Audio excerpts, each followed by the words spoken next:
ಈ ಒಂದು ಅದ್ಭುತ ಕೈಂಕರ್ಯಕ್ಕೆ ನಿಮ್ಮೆಲ್ಲರ ಸಹಕಾರ ಇರಲಿ ಅಂತ ಈಗ ತಾನೇ ನೃತ್ಯ ಪ್ರದರ್ಶನ ಮಾಡಿದಂತ ಕಲಾವಿದರಿಗೆ ಅಭಿನಂದನೆಗಳನ್ನ ಸಲ್ಲಿಸ್ತಾ ಇದೀಗ ಖಂಡಿತವಾಗ್ಲು ನವೀನ್ ಅವರೇ, ಕೇವಲ ನಮ್ಮ ಸ್ಥಳೀಯ ಊರಲ್ಲಿರುವಂತಹ ದೇವಸ್ಥಾನಗಳಾಗಿರಬಹುದು ಅಥವಾ ಅಲ್ಲಿನ ವಿಶೇಷತೆಗಳ ಬಗ್ಗೆ ಅಷ್ಟೇ ಅಲ್ಲ, 1,00,000 ಕೆಜಿ ಅಕ್ಕಿಯನ್ನ ನೀಡಿದಂತಹ ಅನ್ನದಾಸೋಹ ಗುರುಗಳು ಏನ್ ಹೇಳ್ತಾರೆ, ತ್ರಿದಾಸೋಹ ಅಂತ ಹೇಳಿ, ಹಾಗೆ ಅನ್ನದಾಸೋಹದ ಒಂದು ಅವಶ್ಯಕತೆಯನ್ನ ಬರಲಿ ಸ್ನೇಹಿತರೆ. ತಮ್ಮೆಲ್ಲರ ಪ್ರೀತಿಯ ಚಪ್ಪಾಳೆಯೊಂದಿಗೆ ಇಂದು ಎಕೆಜಿ ಟಿವಿ 360ಗೆ 1 ವರ್ಷದ ಸಂಭ್ರಮ. ನಾಡು ಕಟ್ಟಿದ ನಾಡಪ್ರಭು ಕೆಂಪೇಗೌಡರ ಹಾದಿಯಲ್ಲಿ ಕೆಂಪೇಗೌಡರ ಆಳ್ವಿಕೆಯಲ್ಲಿ ಆದಂತಹ ಗುಡಿ ಗೋಪುರಗಳು, ಕೋಟೆ ಕೊತ್ತಲುಗಳು, ಕಲ್ಯಾಣಿಗಳು, ಗುಂಡುಗೋಪುಗಳು ಸೇರಿದಂತೆ ಹಲವಾರು ಐತಿಹಾಸಿಕ ಸ್ಥಳಗಳನ್ನ ಸಮೀಕ್ಷೆಯನ್ನು ಮಾಡಿ ಅದನ್ನ ಪ್ರಸ್ತುತ ಜಗತ್ತಿಗೆ ಯುವ ಪೀಳಿಗೆಗೆ ಮಾರ್ಗದರ್ಶನವಾಗುವಂತಹ ನಿಟ್ಟಿನಲ್ಲಿ ಅಭಿನವ ಕೆಂಪೇಗೌಡ ಎಕೆಜಿ ವಾಹಿನಿ 1 ವರ್ಷದ ದಾಪುಗಳನ್ನು ಯಶಸ್ವಿಯಾಗಿ ಇಟ್ಟಿದೆ. ಇದು ಸಂಸ್ಥೆಯ ಸಂಸ್ಥಾಪಕ ಡಾಕ್ಟರ್ ಎಚ್.ಎಂ. ಕೃಷ್ಣಮೂರ್ತಿರವರ 5 ವರ್ಷಗಳ ಹಿಂದೆ ಮಾಗಡಿಯ ಪುರಸಭೆ ಹೆಬ್ಬಾಗಿಲಲ್ಲಿ ಪಂಚಲೋಹದ ಕೆಂಪೇಗೌಡರ ಪುತ್ಥಳಿಯನ್ನು ಸ್ಥಾಪಿಸಿ ಪ್ರತಿ ವರ್ಷವೂ ಕೂಡ ಕೆಂಪೇಗೌಡ ಜಯಂತಿಯನ್ನ ಆಚರಿಸ್ತಾ ಇವತ್ತು ನಾಡು ಸರ್ಕಾರ ಪ್ರಾರಂಭಕ್ಕೆ ಮಹಾಸ್ವಾಮಿಗಳ, ಗುರುಗಳ, ಡೈರೆಕ್ಟರ್ಗಳ, ಸಾಹಿತಿಗಳ, ಸಂಶೋಧಕರ ಸಹಕಾರ ಮೂರ್ತಿಗಳ ಜೊತೆಯಲ್ಲಿ ಇವತ್ತು ಈ ಒಂದು ಚಾನಲ್ಗೆ 2ನೇ ಜ್ಯೋತಿಯನ್ನು ಬೆಳಗಿಸಿ ಈ ಜ್ಯೋತಿ ಸೂರ್ಯ ಚಂದ್ರನಂತೆ ನಿರಂತರ ಕಾಲ ಕೆಂಪೇಗೌಡರ ಹೆಸರು ಎಲ್ಲಿವರೆಗೂ ಬೆಳಗ್ತದೋ ಅಲ್ಲಿವರೆಗೂ ಈ ಜ್ಯೋತಿ ಬೆಳಗಲಿ ಅನ್ನುವಂಥ ಉದ್ದೇಶದಿಂದ ಜ್ಯೋತಿಸಿದ ತಮ್ಮೆಲ್ಲರಿಗೂ ಹೃದಯಪೂರ್ವಕವಾದ ಧನ್ಯವಾದಗಳು. ಬಂಧುಗಳೇ, ಇಲ್ಲಿವರೆಗೂ ನೋಡಿದಿರಿ, ಕೆಂಪೇಗೌಡರ ಹಾಡನ್ನ ನೋಡಿದ್ರಿ, ಕೋಟೆಯನ್ನ ಒಂದು ತುಣುಕುಗಳನ್ನ ತೋರಿಸಿದ್ದು ನೋಡಿದಿರಿ. ಹಾಗೆ ನನ್ನ ಜೇಡಹಳ್ಳಿ ಚಿತ್ರ ಅಲ್ಲಿ 9 ವರ್ಷ ಆಯಿತು ಕರ್ನಾಟಕದಲ್ಲಿ ತೆರೆಯನ್ನ ಕಂಡು ಥಿಯೇಟರ್ಗಳಲ್ಲಿ. ಈಗ ಅದನ್ನ ಸಿನಿಬಾಗ ಅನ್ನುವಂತ ಒಂದು ಚಾನೆಲ್ಗೆ ನಾನು ಇವಾಗ ಭಾಸ್ಕರನ್ ಅವರಿಗೆ ಹಸ್ತಾಂತರವನ್ನು ಗೊಳಿಸಿದ್ದೀನಿ. ಯಾತಕ್ಕೋಸ್ಕರ ಅಂದ್ರೆ ನಾನು ಎಕೆಜಿ ಟಿವಿ ಚಾನಲ್ ವತಿಯಿಂದನೇ ಪ್ರಾರಂಭವನ್ನು ಮಾಡಬೇಕು ಅಂತ ಹೇಳಿದೆ. ಅವ್ರು ಹೇಳಿದ್ರು ಎಲ್ಲರಿಗೂ ಸ್ವಂತ ಹಣ ಬೇಡ, ಇದರಲ್ಲಿ ನಿಮಗೆ ಸಹಾಯವಾಗ್ತದೆ. ನಮಗೆ ಪ್ರಪಂಚದ 170 ದೇಶಗಳಲ್ಲಿ ಕನ್ನಡಿಗರು ನೋಡುವಂತ ಒಂದು ಯೋಗ ನಿಮ್ಮ ಚಿತ್ರಕ್ಕಿದೆ, ಅದನ್ನ ಪೂರ್ಣವನ್ನ ಮಾಡ್ತೀನಿ ಅಂತ ಹೇಳಿ ಅವರು ಜವಾಬ್ದಾರಿ ಅಂತ ತಗೊಂಡಿದ್ರೆ ಮುಂದಿನ ಗುರುವಾರ ಅದು ದೇಶ ವಿದೇಶಗಳಲ್ಲಿ ಆ ಚಿತ್ರ ಬಿಡುಗಡೆ ಆಗ್ತಾ ಇದೆ. ನಮ್ಮ ಸಿಟಿ ಬಜಾರ್ ಅನ್ನುವಂತ ಒಂದು ಸಂಸ್ಥೆಯಿಂದ ಇಂಥ ಒಂದು ಪವಿತ್ರವಾದ ಕಾರ್ಯಕ್ರಮಕ್ಕೆ ನಾವು ಕರದಾಕ್ಷಣ ಬಂದು ಅವರ ಅಮೂಲ್ಯವಾದ ಸಮಯವನ್ನ ಈ ಒಂದು ವಾಹಿನಿಗೆ ಶುಭ ಕೋರುವ ಮುಖೇನ ಇವತ್ತು ಆಸೀನವಾಗಿ ನಮ್ಮ ವೇದಿಕೆಯಲ್ಲಿ ಆಸೀನಂತ ಶ್ರೀ ಶ್ರೀ ಶ್ರೀ ನಂದಾಜೂತ ಮಹಾಸ್ವಾಮಿಗಳ ಪಾದಾಂತರವನ್ನು ನಮಸ್ಕರಿಸಿ, ಆದರೆ ಮತ್ತೊಬ್ರು ಶ್ರೀ ಶ್ರೀ ಶ್ರೀ ಆನಂದ ಗುರುಜಿ ಅಂದ್ರೆ ಅವರಿಂದ ಹೆಣ್ಣು ಮಕ್ಕಳ ಸೈನ್ಯನೇ ಇದೆ. ಯಾಕೆಂದ್ರೆ ಅವ್ರು ಕೊಡುವಂತ ಭಕ್ತಿ ಇರ್ಬೋದು, ಅವರು ಮಾಡುವಂತ ಪೂಜೆ ಇರ್ಬೋದು, ಆ ಪರಿಸುವಂತ ಫಲಗಳು ಇರಬಹುದು. ಹಾಗಾಗಿ ಬೆಳಿಗ್ಗೆ ಎದ್ರೆ ಅಡಿಗೆ ಮಾಡೋದು ಬಿಟ್ಬಿಟ್ಟು ಹೆಂಗಸರು ಮಕ್ಕಳು ಎಲ್ಲ ಬಂದು ನಮ್ಮ ಆನಂದ ಗುರುಜಿ ಅವ್ರು ನೋಡ್ಬೇಕು ಅಂತ ಕೂತ್ಕೊತಾರೆ. ಅಂತ ಮಹಾಸ್ವಾಮಿಗಳು ಇವತ್ತು ಜ್ಯೋತಿಯನ್ನು ಬೆಳೆಸಿದ ಅವ್ರಿಗೂ ಸಹ ಅವರ ಪಾದಾಂತರಿಗೆ ನಮಸ್ಕಾರವನ್ನ ಸಮರ್ಪಿಸಿ, ಮತ್ತೊಬ್ಬರ ಶ್ರೀಗಳು ನಾನು ಏನು 25 ವರ್ಷಗಳ ನಿರಂತರ ಯಾವುದೇ ಒಂದು ಕಾರ್ಯಕ್ರಮ ಮಾಡಿದ್ರೆ ನಾನು ಕರೀದೇ ಇರಲಿ, ಏನಾದ್ರೂ ಬಂದು ಲಾಸ್ಟ್ ದಿನ ಕರೆದ್ರು ಸಹ ಬಂದು ಆಶೀರ್ವಾದವನ್ನು ಮಾಡಿ ನಿಮಗೆ ಸಂಪೂರ್ಣವಾದ ನಿಮ್ಮ ಕೆಲಸಕ್ಕೆ ನಿಮ್ಮ ಪರಿಶ್ರಮಕ್ಕೆ ಫಲ ಸಿಕ್ಕಿಲ್ಲ ಅಂತ ಹೇಳಿ ಸದಾಕಾಲ ಮನನೊಂದು ನನಗೆ ಚೆನ್ನಾಗಿರ್ಲಿ ಅಂತ ಆಶೀರ್ವಾದವನ್ನು ಮಾಡುವಂತ ಶ್ರೀ ಶ್ರೀ ಸಿದ್ಧಲಿಂಗ ಮಹಾಸ್ವಾಮಿಗಳಿಗೂ ಸಹ ಕೊನೆಯದಾಗಿ ವಂದಿಸಿ, ಹಾಗೆ ನಮ್ಮ ಕೆಂಪೇಗೌಡರ ಇತಿಹಾಸವನ್ನ ಎಲ್ಲವನ್ನ ವಿಸ್ತೀರ್ಣವಾಗಿ ಪ್ರಪಂಚಕ್ಕೆ ತಿಳಿಸಬೇಕು ಅಂತ ಹೇಳಿ ನಮ್ಮ ವಾಹಿನಿಗೆ ಬಂದು ನಮ್ಮ ಶೇಖ್ ಮುಸ್ತಾದ್ ಅವರು ಈ ಒಂದು ಕಾರ್ಯಕ್ರಮದಲ್ಲಿ ಆಸೀನರ ಅವ್ರಿಗೂ ಸಹ ಅಭಿನಂದನೆ ಸಲ್ಲಿಸ್ತೀನಿ. ಹಾಗೆ ನಮ್ಮ ಒಕ್ಕಲಿಗ ಸಂಘದ ಯುವ ನಾಯಕರು, ರಾಜಕೀಯ ಧುರೀಣರು ಆದಂತಹ ಶ್ರೀಯುತ ಉಮಾಪತಿರವರಿಗೂ ಸಹ ಈ ಸಂದರ್ಭದಲ್ಲಿ ಶುಭವನ್ನು ಕೋರ್ತೀನಿ. ನಮ್ಮ ಚಿತ್ರದಲ್ಲಿ ಮೈಕೋ ನಾಗರಾಜರವರು ಒಂದು ಪೊಲೀಸ್ ಒಂದು ಇಲಾಖೆಯ ಪಾತ್ರವನ್ನು ವಹಿಸಿದ್ದಾರೆ, ಅವರು ಸಹ ಅವರಿಗೆ ಶುಭವನ್ನು ಕೋರ್ತೀನಿ. ಸಂಜಯ್ ಗೌಡರು ಒಂದು ರಾಜಕೀಯದ ಧುರೀಣರು ಹಾಗೂ ಒಂದು 5 ರಾಜ್ಯಗಳ ಚಿತ್ರಗಳನ್ನ ನಿಯಂತ್ರಿಸುವಂತ ಒಂದು ಶಕ್ತಿ ಹೊಂದಂತ ಸಂಜಯ್ ಗೌಡ್ರಿಗೂ ಸಹ ನಾನು ಅಭಿನಂದನೆ ಸಲ್ಲಿಸ್ತೀನಿ.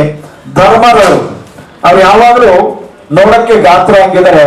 ಯಾವತ್ತು ಯಾರೇ ಕರೆದ್ರು ಅವ್ರು ವೈಯಕ್ತಿಕವಾಗಿ ಅಹಂಕಾರವಾಗಿ ಗದರಿದ್ ನಾನು ನೋಡ್ಲಿಲ್ಲ.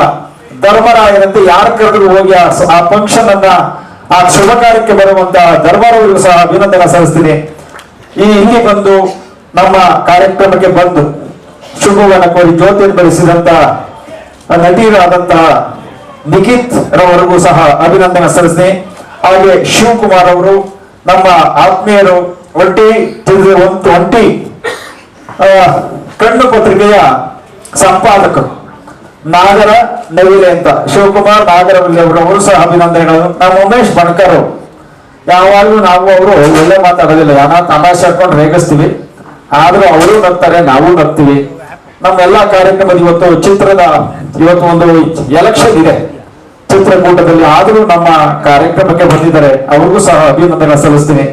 ಹಾಗೆ ದೀಪ್ ಅವರು ನಮ್ಮ ಸೋದರರು ಅಂತ ಅವ್ರಿಗೂ ಸಹ ಸನ್ನಿವೇಶದ ಸಂದರ್ಭದಲ್ಲಿ ಮಾಡ್ತೀನಿ. ರಾಶಿ ಸಿನಿಮಾದ ನಿರ್ದೇಶಕರು, ನಿರ್ಮಾಪಕರು, ಕಲಾವಿದರು ಸಹ ಈ ಕಾರ್ಯಕ್ರಮಕ್ಕೆ ಆಗಮಿಸಿದರೆ ತಮ್ಮೆಲ್ಲರಿಗೂ ಹೃತ್ಪೂರ್ವಕ ಧನ್ಯವಾದಗಳನ್ನು ಸಮರ್ಪಿಸ್ತೀನಿ.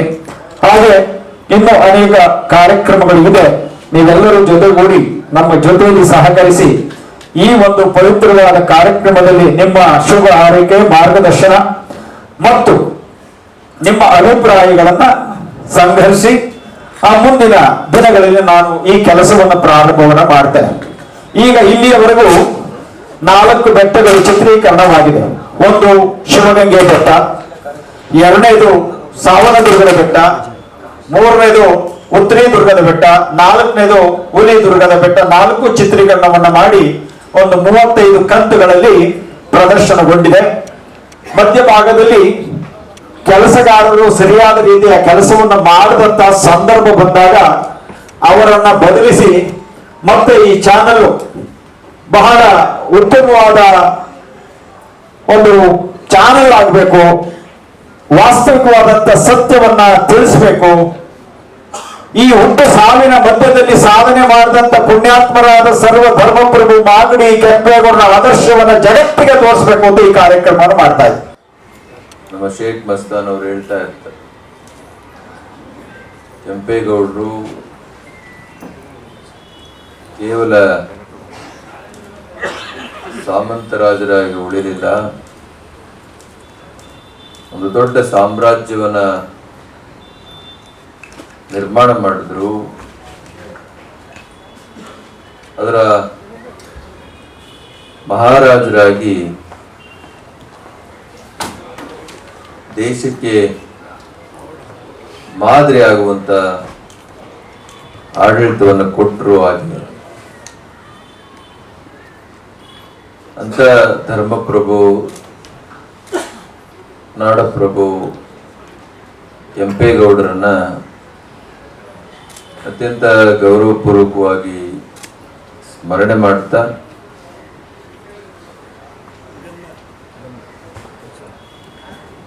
ವೇದಿಕೆ ಮೇಲೆ ಉಪಸ್ಥಿತರಿರುವ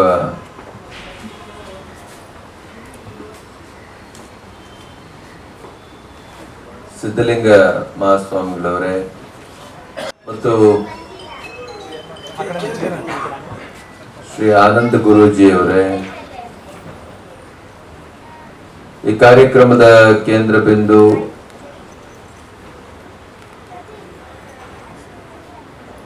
ಕೆಂಪೇಗೌಡರನ್ನ ಜಗತ್ತಿಗೆ ಪರಿಚಯಿಸಿದಂತ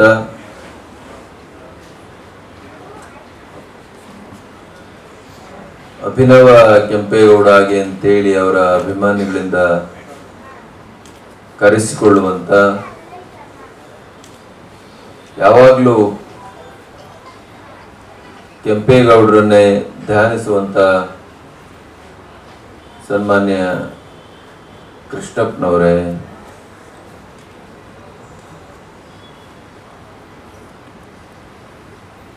ಕೆಂಪೇಗೌಡರ ಇತಿಹಾಸವನ್ನ ಅತ್ಯಂತ ಅರ್ಥಪೂರ್ಣವಾಗಿ, ವೈಭವಪೂರ್ಣವಾಗಿ ಜಗತ್ತಿಗೆ ತಮ್ಮ ಅಧ್ಯಯನದ ಮೂಲಕ ತಿಳಿಸಿಕೊಟ್ಟಂತ ಶೇಖ್ ಮಸ್ತಾನ್ ರವರೇ, ಉಮಾಪತಿ ಶ್ರೀನಿವಾಸ್ ಗೌಡ್ರೆ, ಬಹಳಷ್ಟು ಜನ ವಿವಿಧ ಕ್ಷೇತ್ರಗಳಲ್ಲಿ ಧರ್ಮ ಅವರಿದ್ದಾರೆ.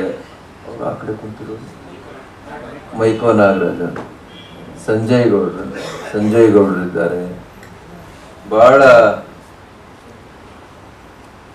ಗಣ್ಯರು ಇವತ್ತು ಕರೆದಿರೋದೆಲ್ಲ ಬರೀ ಗಣ್ಯರೇ ಅನ್ಸುತ್ತಾರೆ. ಎಲ್ಲ ಅವ್ರವ್ರ ಕ್ಷೇತ್ರದಲ್ಲಿ ಅವರವರೇ ಬಹಳ ದೊಡ್ಡ ಹೆಸರುಗಳನ್ನು ಮಾಡಿದಂಥವ್ರನ್ನ ಕರೆದಿದ್ದಾರೆ ಕೃಷ್ಣಪ್ಪನವರು. ಹಾಗಾಗಿ ಎಲ್ಲ ಕ್ಷೇತ್ರಗಳ ಗಣ್ಯಮಾನ್ಯರೇ, ಆಸ್ತಿಕ ಮಹಾಶಯ, ಇದು ಅತ್ಯಂತ ವಿಶೇಷವಾದ ಸಂದರ್ಭ. ಕೃಷ್ಣಪ್ಪನವರು ಮಾಗಡಿ ನಗರದಲ್ಲಿ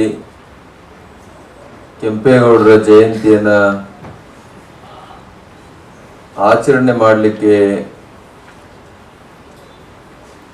ಪ್ರಾರಂಭ ಮಾಡಿದ ಇಂಚಿನಿಂದ ನಾವು ಗಮನಿಸ್ತಾ ಹೋದರೆ ಯಾರು ಕೂಡ ಕೆಂಪೇಗೌಡರನ್ನ ನೆನಪಿಸಿಕೊಳ್ಳುವಂತ ಕೆಲಸ ಮಾಡಲೇ ಇಲ್ಲ. ಆದರೆ ಕೃಷ್ಣಪ್ಪನವರು ಕೆಂಪೇಗೌಡರ ಜಯಂತಿಯನ್ನು ಅಷ್ಟೇ ಮಾಡಲಿಲ್ಲ, ನಿರೂಪಣೆ ಮಾಡಿದವರು ಹೇಳಿದ ರೀತಿಯಲ್ಲಿ ಸಾವಿರಾರು ಶಸ್ತ್ರಚಿಕಿತ್ಸೆಯನ್ನ, ಐ ಕ್ಯಾಂಪ್ಗಳನ್ನ, ಹೆಲ್ತ್ ಕ್ಯಾಂಪ್ಗಳನ್ನ, ಬೇರೆ ಬೇರೆ ರೀತಿ ತರಬೇತಿ ಶಿಬಿರಗಳನ್ನ ಮಾಡೋದ್ರ ಮೂಲಕ 16,000 ಜನಕ್ಕೆ ಬೇರೆ ಬೇರೆ ರೀತಿಯಾಗಿ ಬಹಳ ದೊಡ್ಡ ಸಹಕಾರವನ್ನ, ಬಹಳಷ್ಟು ಜನ ಯುವಕರಿಗೆ ಉದ್ಯೋಗ ಅವಕಾಶಗಳನ್ನು ಒದಗಿಸಿಕೊಟ್ಟಿದ್ದಾರೆ. ಈ ಕಾರ್ಯವನ್ನು ಮುನ್ನಡೆಸಿದ ಹಾರೈಸಿ ನನ್ನ ಮಾತನ್ನು ಮುಕ್ತಾನೆ. ಗುರುಗಳಿಗೆ ಧನ್ಯವಾದಗಳನ್ನು ಸಲ್ಲಿಸೋಣ. ಬಹುಶಃ ಇಲ್ಲಿ ಇರುವಂತಹ ಎಲ್ಲರೂ ಕೂಡ ಗಮನಿಸಿದ್ರೆ ಬ್ರಹ್ಮ ವಿಷ್ಣು ಜಗತ್ತಿಗೆ ಗುರುಗಳು ಅಂತ, ಅಂದ್ರೆ ಗುರುವಿಗೆ ಗುರುವಾಗಿರ್ತಕ್ಕಂಥವ್ರು. ಆದ್ರೆ ಗುರುವಿನ ಮಾರ್ಗದರ್ಶನ ಇದ್ದಿದ್ರೆ ಯಾವುದೂ ಸಾಧ್ಯವಿಲ್ಲ. ಅಂತಹ ಗುರುಗಳನ್ನ ಪ್ರಾರ್ಥನೆ ಮಾಡ್ತಾ ಕೆಂಪೇಗೌಡರ ಬಗ್ಗೆ ನಾವು ಕಟ್ಟಿದಂತ ಇವತ್ತಿನ ದಿವಸ ನಾವು ನಿಮ್ಮನ್ನು ಏನಾದಷ್ಟು ಸುಖ ಸಂತೋಷ ನೆಮ್ಮದಿಯುತವಾಗಿ ಒಂದಷ್ಟು ಸುಂದರವಾದಂತಹ ಬದುಕು ಕಟ್ಟಿಕೊಳ್ಳಿಕ್ಕೆ ಅಣಿ ಮಾಡಿ ದಾರಿ ಮಾಡಿದ್ದಾರೆ ಅಂದ್ರೆ ಅದು ತಪ್ಪಲ್ಲ. ಅಂತಹ ಕೆಂಪೇಗೌಡರ ಬಗ್ಗೆ ಈ ವೇದಿಕೆಯಲ್ಲಿ ನಾವು ತಿಳ್ಕೊಂಡದ್ದು ನಾನು ಬಹಳ ಸಂತೋಷ ಪಡ್ತಕ್ಕಂಥ ಒಂದು ವಿಚಾರ ಏನಪ್ಪಾ ಅಂದ್ರೆ, ನಮ್ಮ ಆತ್ಮೀಯರು ಅವರ ಹೆಸರು ಕೇಳಿದಾಗ ನಾನು ಕೃಷ್ಣಮೂರ್ತಿ ಅವರನ್ನು ಕೇಳಿದೆ. ಶೇಖ್ ಮಸ್ತಾನ್ ಅವರು ಶೇಖ್ ಮಸ್ತಾನ್ ಒಂದಲ್ಲ ಅಂತ 3 ಬಾರಿ ಅವರ ಹೆಸರು ಕೇಳಿದೆ ನಾನು. ಆದರೂ 4ನೇ ಬಾರಿ ಶೇಖ್ ಮಸ್ತಾನ್ ಹೆಸರು ನನ್ನ ನಾಲ್ಗಿದ ಹೊರಡಬೇಕಾದ್ರೆ ಒಂದು ಆಲೋಚನೆ ಬರ್ತಾ ಇತ್ತು. ಮೈಕು ನನಗೆ ಕೊಟ್ರೆ ಶೇಖ್ ಮಸ್ತಾನ್ ಹೆಸರನ್ನ ನಾನು ಹೇಗೆ ಸುಮ್ಮನಿತವಾಗಿ ಹೇಳಬಹುದು ಅಂತ. ಯಾಕೆಂದ್ರೆ ನಮ್ಮ ಮಾಗಡಿ ಕೆಂಪೇಗೌಡರ ಬಗ್ಗೆ, ರಣಬೈರೇಗೌಡರ ಬಗ್ಗೆ ಅಧ್ಯಯನ ಮಾಡಿ ಒಬ್ಬ ಹಿಂದೂ ಆಗಿ ನಾನು ಮಾಡಬೇಕಾದಂಥದ್ದನ್ನ ಒಬ್ಬ ಮುಸ್ಲಿಂ ಬಾಂಧವನಾಗಿ ನಮ್ಮಲ್ಲಿ ಇದನ್ನ ಇಷ್ಟು ಅರ್ಥಗರ್ಭಿತವಾಗಿರ್ತಕ್ಕಂಥ ಅಂಶಗಳನ್ನು ತಂದಿದ್ದಾರಲ್ಲ, ಜೊತೆಗೆ ನಾವೆಲ್ಲರೂ ಸೇರಿ ಒಬ್ಬ ಒಂದು ಸ್ಥಾನದಲ್ಲಿ ಕೂಡಿಸಿ ಇನ್ನು ಮುಂದೆ ಇದನ್ನ ಇನ್ನಷ್ಟು ಚರಿತ್ರೆಯನ್ನು ನಿಲ್ಲುವಂತ ರೀತಿ ಮಾಡಿ ಅಂತ ಹೇಳಬೇಕಾದ್ರೆ ನನಗನ್ಸಿದ ಮಟ್ಟಿಗೆ ಸಂಸ್ಕಾರ ಎಂಬತಕ್ಕಂಥದ್ದು ಎಲ್ಲಿರುತ್ತೋ ಅಲ್ಲಿ ಗೌರವ ಸಿಗುತ್ತೆ. ಆ ಸಂಸ್ಕಾರ ಸಂಸ್ಕೃತಿ ಸಿಗಬೇಕಾದ್ರೆ ಅದಕ್ಕೆ ತಂದೆ ತಾಯಿಯ ಸರಿಯಾದ ಮಾರ್ಗದರ್ಶನ ಬೇಕಾಗುತ್ತೆ. ಅಂತಹ ತಾಯಿಯ ಮಾರ್ಗದರ್ಶನದಿಂದಲೇ ಕೃಷ್ಣಮೂರ್ತಿಯವರು ಅಂದು ಕಾಡುಗಲ್ಲಾಗಿದ್ದು ಇಂದು ವಿಗ್ರಹ ಆಗಿರುವುದು. ಅಂದು ಕಾಡುಗಲ್ಲು ಇಂದು ವಿಗ್ರಹ ಅದು. ಈ ವಿಗ್ರಹವಾದಂತಹ ಕೃಷ್ಣಮೂರ್ತಿಯವರು ಇದಿಷ್ಟು ಜನ ಒಪ್ಪುತ್ತಾ ಇದ್ದಾರೆ ಅಂದ್ರೆ ಸಮಾಜಕ್ಕೆ ಬೇಕಾದಂತಹ ಮುಂದಿನ ಪ್ರಜೆಗಳಿಗೆ ಸರಿಯಾದ ಮಾರ್ಗದರ್ಶನ ಕೊಡುವಂತ ಒಂದು ಸುಂದರವಾದಂತಹ ಒಂದು AKG ಒಂದು ಚಾನಲ್ ನ ಹುಟ್ಟು ಹಾಕಿ ಆ ಚಾನಲ್ ನಿಂದ ಒಳ್ಳೆಯ ಒಂದು ಸಾಂಸ್ಕೃತಿಕವಾದಂತಹ ಸೊಗಡನ್ನು ಕೊಡ್ತಿದ್ದಾರೆ ಅಂದ್ರೆ ಎಷ್ಟೇ ಆದರೂ ಮಾಗಡಿ ಸೊಗಡು ಬೀರುವಂತಹ ಅವರೇಕಾಯಿ ಇರುವಂತಹ ಸೀಸನ್. ನಾನು ಅಲ್ಲಿ ಕೂತಾಗ ಇಲ್ಲಿ ಒಂದು ಆ ವೀಟಿನಲ್ಲಿ ನೋಡಿದೆ, ಮಾಗಡಿನಲ್ಲಿ ಅವರೇಕಾಯಿ ಬೆಳೆಗೆ ಎಷ್ಟು ಮಹತ್ವ ಆದ್ರೆ ಅವರೇಕಾಯಿ ಅಲ್ಲಿ ಬೆಳೆದಂತಹ ಒಂದು ಪ್ರಾಂತದಲ್ಲಿ ಬೆಳೆದಂತದ್ದನ್ನು ಮಾಡಿದ್ರೆ ರಕ್ತವರ್ಣ ಆಗುತ್ತೆ ಅಂತ. ಅಂದ್ರೆ ದೈವದತ್ತವಾಗಿ ಪ್ರತಿಯೊಂದು ನಮ್ಮ ಭಾರತೀಯ ಹಿಂದೂ ಸನಾತನ ಧರ್ಮ ಅಥವಾ ಧರ್ಮದಲ್ಲಿರ್ತಕ್ಕಂಥ ಒಂದಷ್ಟು ಸಂಕೇತಗಳು, ಧರ್ಮದ ಸೂಕ್ಷ್ಮ ವಿಚಾರಗಳು ಒಂದು ಸಂಘಟನೆ ಮಾಡತಕ್ಕಂಥದ್ದು ಒಂದು ಗಡಿ ನಾಡು ಭಾಷೆ ಬಗ್ಗೆ ಮಾತಾಡ್ತಕ್ಕಂಥದ್ದು ಅಥವಾ ಯಾವುದಾದ್ರು ಒಂದು ಸಾಮ್ರಾಜ್ಯವನ್ನು ಕಟ್ಟುವಂತಹದ್ದು, ಒಂದು ಸಾಮ್ರಾಜ್ಯ ಕಟ್ಟುವಂಥದ್ದು ಅಷ್ಟು ಸಾಮಾನ್ಯವಾದ ಮಾತನ್ನ. ಒಂದು ಕುಟುಂಬದಲ್ಲಿರ್ತಕ್ಕಂಥ ಗಂಡ ಹೆಂಡತಿ ಮಕ್ಕಳೇ ಇವತ್ತು ಅನ್ಯೋನ್ಯತೆ ಇಲ್ಲ. ಇವತ್ತು ಮದುವೆ ಆದ್ದು ನಾಳೆ ಬೆಳಿಗ್ಗೆ ಹೊರಡ್ಕೊಂಡೆ ಅಪ್ಲಿಕೇಶನ್ ಬರ್ತಾ ಇದೆ. ಅಂತಹದ್ರಲ್ಲಿ ಇಡೀ ಸಾಮ್ರಾಜ್ಯವನ್ನ ಮೆಚ್ಚುವಂತ ರೀತಿ ಮಾಡಿದಂತ ಕೆಂಪೇಗೌಡರ ಹೆಸರು ಇವತ್ತು ನಾಡಿನಾದ್ಯಂತ ದೇಶದಾದ್ಯಂತ ಇನ್ನಷ್ಟು ನೆಲೆಯುವುದರಲ್ಲಿ ಸ್ವಲ್ಪ ಸಂದೇಹ ಇಲ್ಲ. ನಮ್ಮ ಕೃಷ್ಣಮೂರ್ತಿಯವರು ಹಾಕಿದಂತ ಈ ಹೆಜ್ಜೆ ಇದು ಶ್ಲಾಘನೀಯ, ಮೆಚ್ಚುವಂತಹ. ಅವರಲ್ಲಿರ್ತಕ್ಕಂಥ ಸಾತ್ವಿಕತೆ, ಅವರಲ್ಲಿರ್ತಕ್ಕಂಥ ಪ್ರೀತಿ ವಿಶ್ವಾಸ, ಬಂಧುತ್ವ, ಬಾಂಧವ್ಯ, ನನಗನ್ಸುತ್ತೆ ಒಬ್ಬ ವ್ಯಕ್ತಿ ತಾನು ಇದ್ದದ್ದನ್ನ ತಾನು ಮರೆತು ಇನ್ನೊಂದು ಹೊಸ ಜೀವನವನ್ನು ಕಂಡುಕೊಂಡು ಹೊಸ ಬದುಕನ್ನು ಹೇಗೆ ಮಾಡಬಲ್ಲ, ಆ ಮಾಡುವ ಕೃಷ್ಣಮೂರ್ತಿಯವರಂತೆ ಮಾಡಲಿಕ್ಕೆ ಸಾಧ್ಯನಾ ಅಂತ. ಯಾಕೆಂದ್ರೆ ಮೊನ್ನೆ ನೇರ ಪ್ರಸಾರಕ್ಕೆ ಇವರ ಹತ್ರ ಬಂದಿದ್ರು. ಜಿ ಕನ್ನಡದ ನೇರ ಪ್ರಸಾರ ಮಹರ್ಷಿವಾಣಿ ಕಾರ್ಯಕ್ರಮಕ್ಕೆ ನನ್ನೊಂದಿಗೆ ಬಂದು ನಾವು ಮಾಡಿರುವಂತಹ ಕೃಷ್ಣ ಇವರು ಕೆಂಪೇಗೌಡರ ಬಗ್ಗೆ ಅವರ ಒಂದು ವಿಶೇಷವಾಗಿರ್ತಕ್ಕಂಥ ರೀತಿ ಒಂದಷ್ಟು ಚಿತ್ರಗಳನ್ನು ಮಾಡಿದ್ದೀವಿ. ಜೊತೆಗೆ ಬೆಟ್ಟ ಗುಡ್ಡಗಳ ಬಗ್ಗೆ ಅವರ ಒಂದು ಸಂಶೋಧನೆ ಇದೆ, ಅದನ್ನು ಎಲ್ಲ ನೋಡ್ತಾ ಇದ್ದೀವಿ. ಇದು ನೀವು ನೋಡಿ ಅಂದಾಗ ನಾನು ಆಸ್ತಂದಲ್ಲಿ ಕೂತ್ಕೊಂಡು ನನ್ನ ತಲೆ ಕೂತ್ಕೊಂಡು ಇದೆಲ್ಲವನ್ನು ನೋಡಿ ಅಂದಾಗ ಆ ವ್ಯಕ್ತಿಯಲ್ಲಿರ್ತಕ್ಕಂಥ ಇಂತಹ ಒಂದು ದೊಡ್ಡ ಗುಣನಪ್ಪ ಅಂತ ನಾನು ಅನ್ನಿಸ್ತು. ಯಾವತ್ತೂ ಅಷ್ಟೇ ನಾನು ನಂದು ಎಂಬತಕ್ಕಂಥದ್ದು ಮರೆತರೇನೆ ಮನುಷ್ಯನ ಒಂದು ಸ್ಥಾನಮಾನ, ಅದನ್ನೇ ಗುರು ಹಿರಿಯರು ಹೇಳಿರ್ತಕ್ಕಂಥದ್ದು. ಹಾಗಾಗಿ ಅವರಲ್ಲಿರ್ತಕ್ಕಂಥ ಈ ದೊಡ್ಡ ಗುಣ, ನಿಮ್ಮೆಲ್ಲರ ಹೃದಯವನ್ನು ಸಂಪಾದನೆ ಮಾಡ್ಕೊಂಡಿರ್ತಕ್ಕಂಥ ಈ ಪ್ರೀತಿ ವಿಶ್ವಾಸ, ಹಾಗೆ ವೇದಿಕೆಯಲ್ಲಿರ್ತಕ್ಕಂಥ ಎಲ್ಲ ಈ ಮುಕ್ತ ರತ್ನಗಳು. ಒಂದು ಕಡೆ ಸಂಜೆ ನೋಡೋದಕ್ಕೆ ಚಿಕ್ಕದ ಗಡ್ಡ ಬಿಟ್ಟು ನನಗಿನ ಜೋರು ಪಟಾಕಿ ಹಾರಿಸುವಂತರು, ಇನ್ನ ಪಕ್ಕದಲ್ಲಿರ್ತಕ್ಕಂಥವರು ಧರ್ಮ, ಹೆಸರಿಗೆ ಧರ್ಮನಾದ್ರೂ ಆಕಾರದಲ್ಲಿ ಇನ್ನೊಂದು ಮಹಾಧರ್ಮವೇ. ಇನ್ನ ಹೀಗೆ ಹೇಳ್ತಾ ಹೊರಟ್ರೆ ಈ ಭಾಗದಲ್ಲಿ ಸಾಕಷ್ಟು ಜನ ಇದ್ದಾರೆ. ಶಿವಕುಮಾರ್ ಅವರು ರಾಜ್ಯ ಹೊರರಾಜ್ಯ ದೇಶ ವಿದೇಶಗಳಲ್ಲಿ ಕನ್ನಡಾಂಬೆಯ ಪತಾಕೆಯನ್ನು ಹಾರಿಸಲಿಕ್ಕೆ ಅವರು ಮುಂದೆ ಹೋಗ್ತಿರ್ತಾರೆ. ಹಾಗೆ ನಟಿಯರಿದ್ದಾರೆ, ಕಲಾವಿದರಿದ್ದಾರೆ, ಕಲಾ ಪ್ರೋತ್ಸಾಹಕರಿದ್ದಾರೆ, ರಾಜಕೀಯ ಗಣ್ಯ ವ್ಯಕ್ತಿಗಳಿದ್ದಾರೆ. ಎಲ್ಲಕ್ಕಿಂತ ಮುಖ್ಯವಾಗಿ ವೇದಿಕೆಯ ಮುಂಭಾಗದಲ್ಲಿರ್ತಕ್ಕಂಥ ಎಲ್ಲ ನನ್ನ ತಮ್ಮಂದರು, ಅಕ್ಕ ತಂಗಿಯರು ಎಲ್ಲರಿಗೂ ಸಹಿತ ಒಳ್ಳೆಯದಾಗಲಿ ಅಂತ ಹೇಳ್ತಾ, ಸಮಯ ಬಹಳ ಮುಖ್ಯ, ಜೊತೆಗೆ ಅಮೂಲ್ಯವಾದ ಸಮಯ. ನಾವು ಏನಾದರೂ ಒಂದು 5 ನಿಮಿಷ ವೇದಿಕೆ ಮೇಲೆ ಕೂತರು ಆ ಕೂತಷ್ಟು ಕಾಲ ಸಹಿತ ಕೆಂಪೇಗೌಡರ ಬಗ್ಗೆ ತಿಳ್ಕೊಳ್ಬೇಕಾಗಿದೆ.